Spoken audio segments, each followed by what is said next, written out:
জানেন কি, একই জীবনে একজন সুখী আরেকজন অসুখী, তাহলে পার্থক্যটা কোথায়? সুখের চাবিকাঠি। সুখ নির্ভর করে আপনার মানসিকতা এবং দৃষ্টিভঙ্গির উপর। কখনো ভেবে দেখেছেন, একই পরিস্থিতিতে দুইজন মানুষ সম্পূর্ণ ভিন্নভাবে জীবনকে দেখে।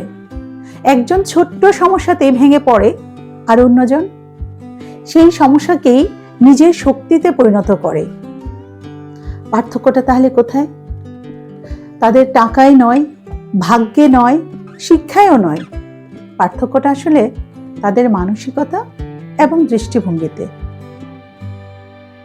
জীবনে দুঃখ আসবে, ব্যর্থতা আসবে, মানুষ কষ্ট দেবে, আপনার প্রিয় মানুষও একদিন আপনাকে ভুল বুঝতে পারে।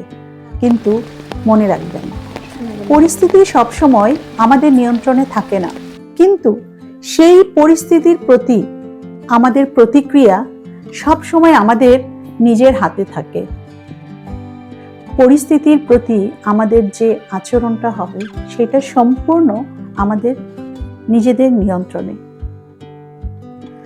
ইতিবাচক মানসিকতার মানে এই নয় যে জীবনে কোনো কষ্ট নেই, বরং এর অর্থ হলো কষ্টের মাঝেও আশা খুঁজে নেওয়া, অন্ধকারের মাঝেও আলোর অপেক্ষা করা, আর প্রতিটি ব্যর্থতাকে নতুন শিক্ষায় পরিণত করা। সুখ মানে সবকিছু পেয়ে যাওয়া নয়, সুখ মানে যা আছে তার জন্য কৃতজ্ঞ থাকা, আর যা চাই তার জন্য সততার সঙ্গে চেষ্টা করে যাওয়া। প্রতিদিন সকালে কৃতজ্ঞতা দিয়ে দিনটি শুরু করুন, আর নিজেকে ভালোবাসুন। অন্যের সঙ্গে কখনো নিজের জীবনের তুলনা করবেন না। অন্যের সঙ্গে নিজের জীবনের তুলনা করা বন্ধ করুন। নিজের ছোট ছোট সাফল্যগুলোকে উদযাপন করুন, কারণ সুখ কোনো গন্তব্য নয়, সুখ হলো একটি মানসিক অবস্থা। আপনার চিন্তা যেমন হবে, আপনার জীবনও ধীরে ধীরে তেমনই হয়ে উঠবে। তাই আজ থেকে সিদ্ধান্ত নিন, অভিযোগ নয়, কৃতজ্ঞতা বেছে নিন, ভয় নয়, সাহস বেছে নিন, হতাশা নয়, আশা বেছে নিন।